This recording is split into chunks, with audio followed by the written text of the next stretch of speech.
Welcome to episode 7 of Fiction Friday.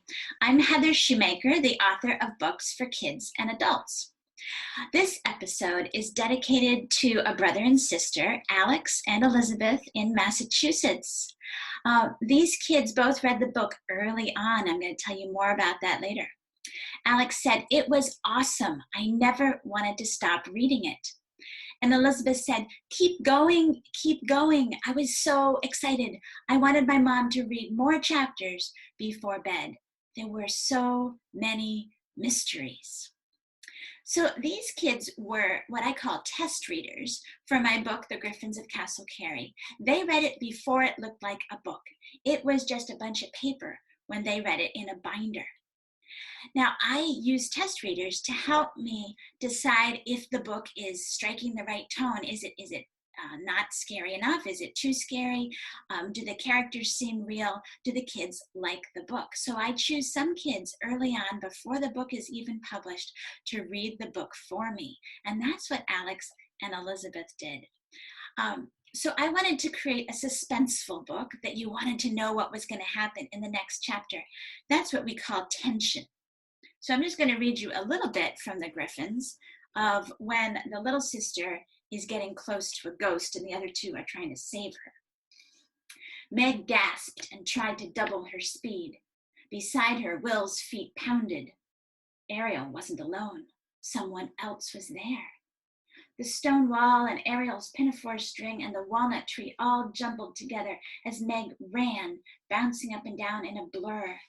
Despite running hard, a chill enveloped her. She was much closer now. Suddenly, Meg could see it clearly. Her eyes bugged out. Ariel was walking straight toward a ghost.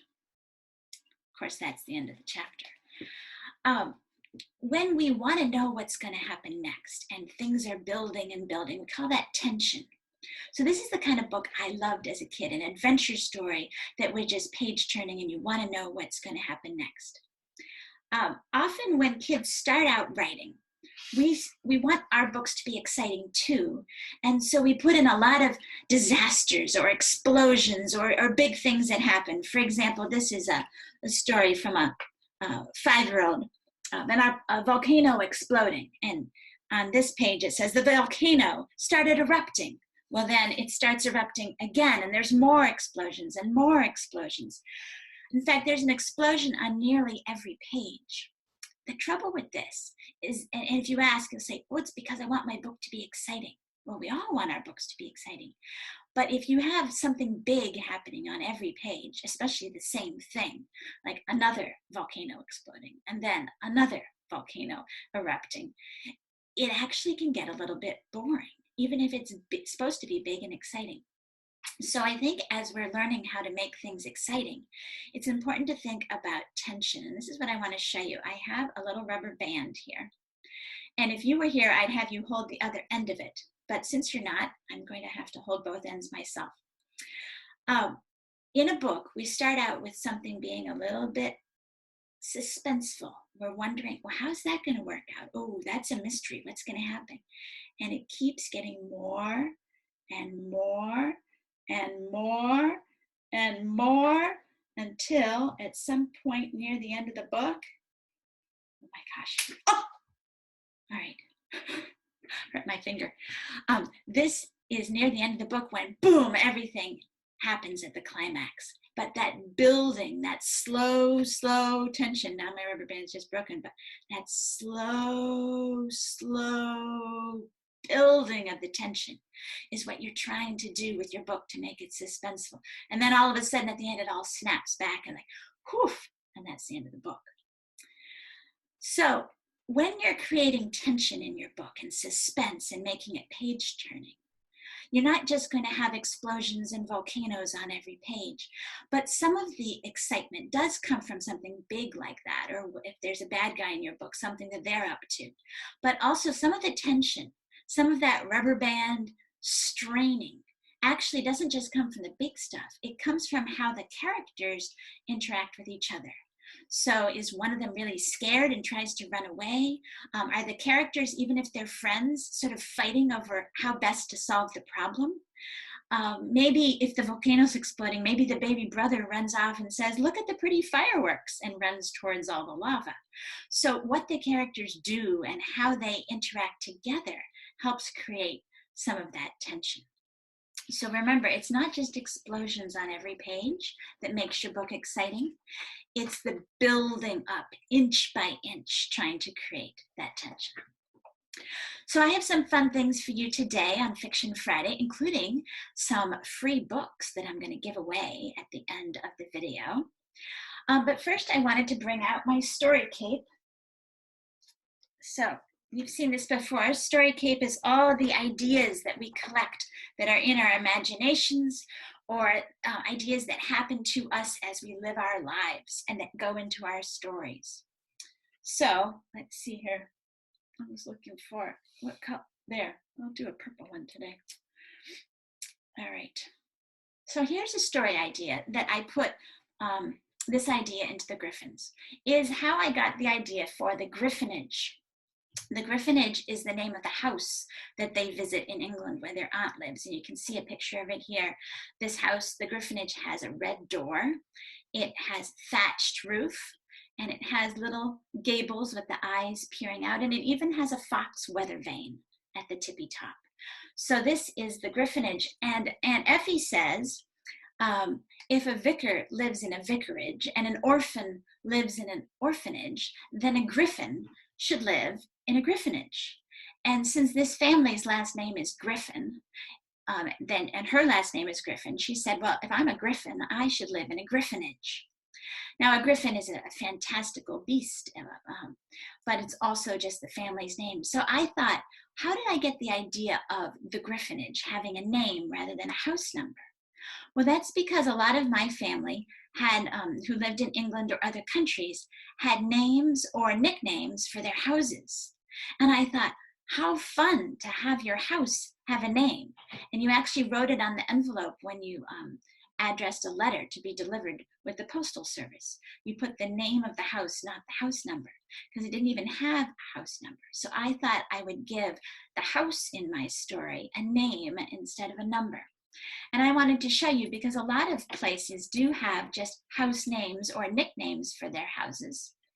A lot of older houses in England are called after what they used to be. So if they used to be an old school or an old post office or an old mill, some people live in a place that used to be called the stables, because it used to be, it's called the stables because it used to be a place where horses were actually stabled, or the coach house, or the granary, a place where grain was stored. Also, some of the houses take their names from what they look like or where they're located. Maybe it's called Two Chimneys, or some people like to play games and even call it the White House if their house is white. I have even seen, I've heard of, I haven't seen these, of people who are naming their house fun names like Hogwarts. They name their house Hogwarts and then they live in it. Wouldn't that be kind of fun? Have you ever thought of naming your house? Or maybe you've named your car or something else in your family?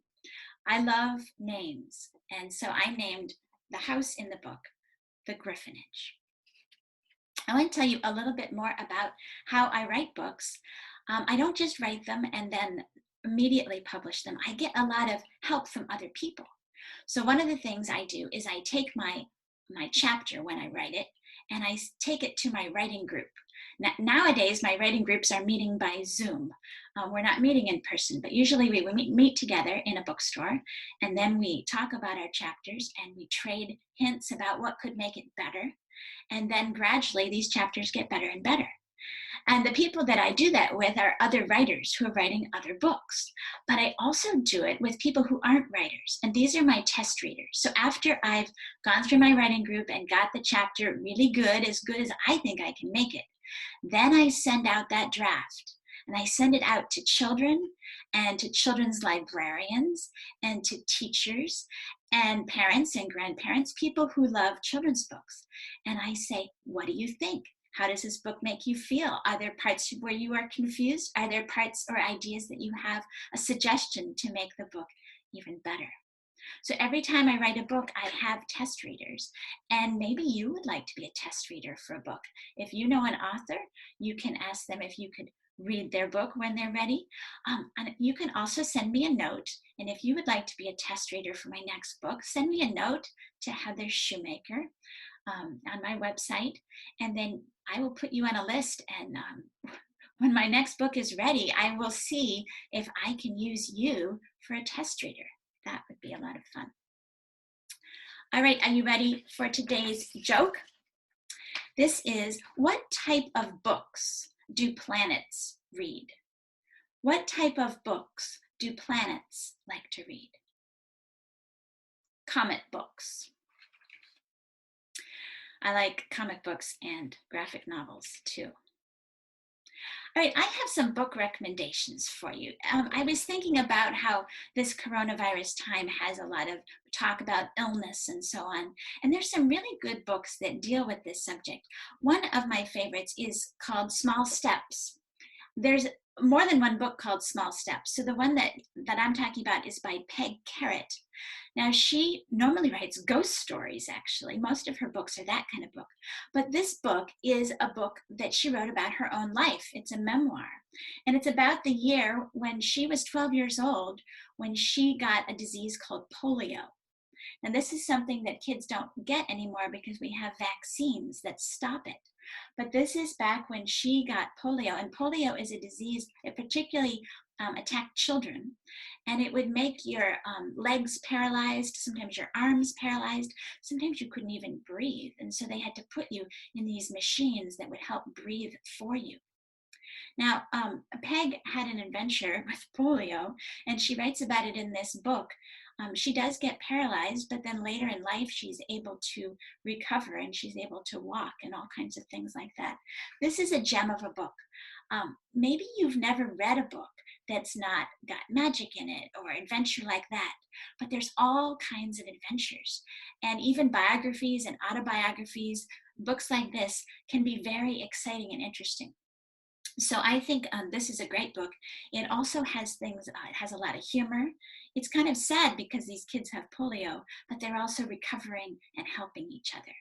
So it's also very interesting to learn what polio does to people. And I think when you read a book like this, it makes you very grateful that there are vaccines in the world and people who are working on vaccines to help us.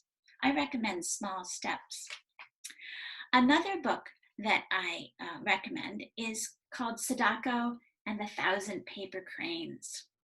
This is a book about a real girl. It is set in Japan. The little girl Sadako was born just around the time of World War II. In fact, she was living in her hometown of Hiroshima when the atom bomb was dropped on her city. Now, a lot of people died when the bomb was dropped, thousands of people. She didn't die when the bomb was dropped, but she got a disease called leukemia that happens from the radiation. And so that's a type of cancer. And this book, it's a very skinny little book. You could read it in one day or have someone read it to you. But it's a story about her illness and about her death. She did die when she was a child. And I wanted to show you because this book, it talks about her illness, but it also talks a lot about hope and healing and how we can help people during hard times. In the case of Sadako and the Thousand Paper Cranes, they are working on folding origami cranes, which is folding out of paper to make shapes. And she's trying to fold 1,000 cranes because she believes she'll get her wish come true, that she'll be able to get better if she does that. And I just want to take you to Japan for a moment and show you what this looks like. Here we are back in England.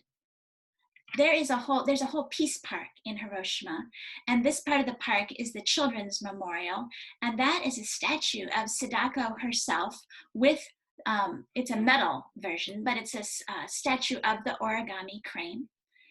And then what's really cool is that people bring thousands of cranes to this peace park. So there's some of it's just beautiful, all the colors. Some people just bring a few, and some people bring boxes of cranes strung on strings. And they come from all over the world. Sometimes there's ceremonies where children are presenting cranes right here at the memorial. And other times people are mailing them in boxes. Kids all over the US and their schools and classrooms often do this as a class project. So first they read the book, and then they send cranes to the Peace Park.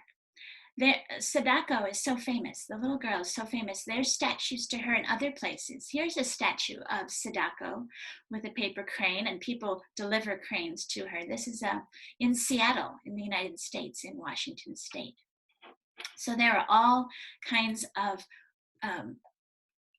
there's all kinds of things you can do once you've read a book. And this one, I thought it would be neat, would be to do some origami. So if you've never done this before, the main thing with origami, you can get fancy paper, but the main thing with origami paper is it just needs to be square. So you can use any kind of paper as long as you make sure that it's a square. And then you can learn how to fold a crane. Now, I've already mostly folded this one.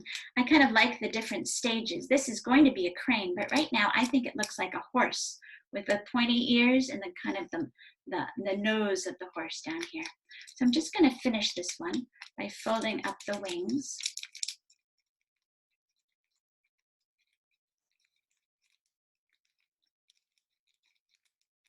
And then making the neck, making the tail, making the head. And then you do the final wings coming out. You have a finished crane. So these have become a symbol of help, hope, and healing. So you might like to learn how to fold an origami crane. You can find out on the internet. Just get a video or instructions of how to do it. Get a square piece of paper, and then you could fold these and give them to somebody. Maybe somebody that you can't visit right now, like your grandparents, or maybe you could give them to healthcare workers. Some people hang them from their windows to show that they're supporting people. Or maybe you're going to get really ambitious and get all your friends involved, or get your teacher and your schoolmates involved, and fold not just one paper crane, but 100, or maybe a whole 1,000 paper cranes for good luck, and mail them off to Japan, and they would get put at the International Peace Park there.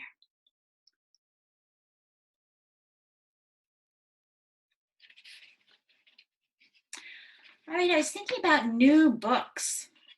Are you starting to run out of books that you want to read at home? I know a lot of kids who are really desperate for something new right now. So I thought it would be fun to introduce you to some of my favorite bookstores around the country. And today I wanted to share with you one in Columbus, Ohio. It's called Cover to Cover, and it is entirely a children's bookstore. Now, I have visited Cover to Cover. In fact, I may have met some of you there. And this is me signing the book. When they have authors and illustrators come to Cover books, they all sign the book and illustrate if they're an illustrator. And so I have been to Cover and done that. And you can go back and look and see, maybe some of your favorite authors have been there, and see what they wrote in the book. And I also bring my little dog stamp, because this is a character in the Griffins of Castle Cary. So I would love to not just sign Cover to Cover's book, but I'd be happy to sign a book for you. You could order it from your favorite local bookstore, or order it from Cover to Cover, which is based in Columbus, Ohio. And if you live in Columbus, they'll even do free delivery during this coronavirus time.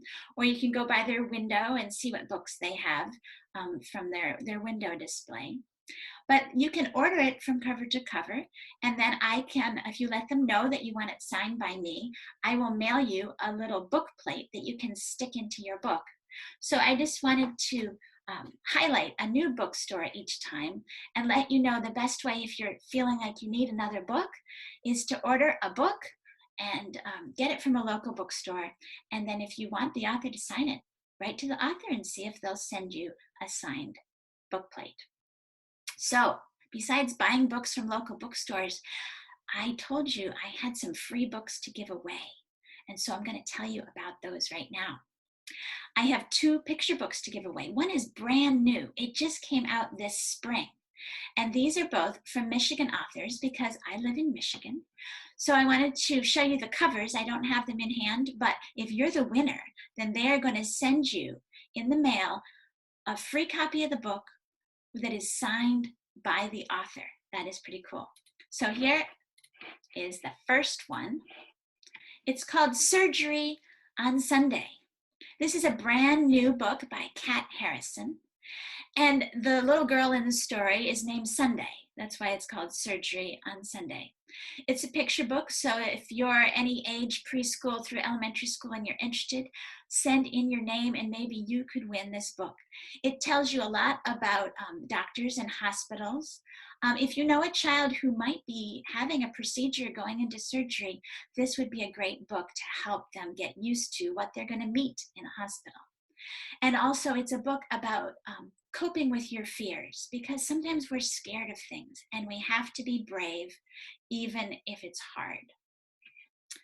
Then the other book I have to give away is for babies and toddlers. It's called I Am a Baby, and it's a rhyming book. I am a baby, this is my crib, this is my high chair, this is my bib. So if you know a baby or a toddler, or maybe there's a new baby in your household who would really like this book, just send me your name and which book you would like, and we can send it out to you signed by the author. Because I know a lot of families are having new babies during this coronavirus time, and it's a little bit scary to have a baby during a pandemic. So send a little bit of joy, send a little gift to somebody who has a new baby, or maybe a toddler, or maybe that's in your family. If you know somebody who would like Surgery on Sunday or I Am a Baby, just send me a note and I will show you where you can get that information so that you can send it. So you can send me a note. Just write to the author, heathershoemaker.com. That is my website, and you will find a place to contact me there. All right. So, Elizabeth and Alex, I hope you enjoyed your episode of Fiction Friday. And if anyone else out there would like to think about being a test reader, you can also send me a note and I will put you on the test reader list and see when I have a new book that's ready to be read, if maybe you can give me some tips and tell me how you liked it. Thank you for being test readers to Alex and Elizabeth. Thank you all for watching Fiction Friday. Send in your name. Maybe you'll be one to win a picture book. And if picture books are not the kind of books that's right for you, watch for next week. I'm going to have more books to give away on Fiction Friday next week. All right, have a great week. See you next time. Bye-bye.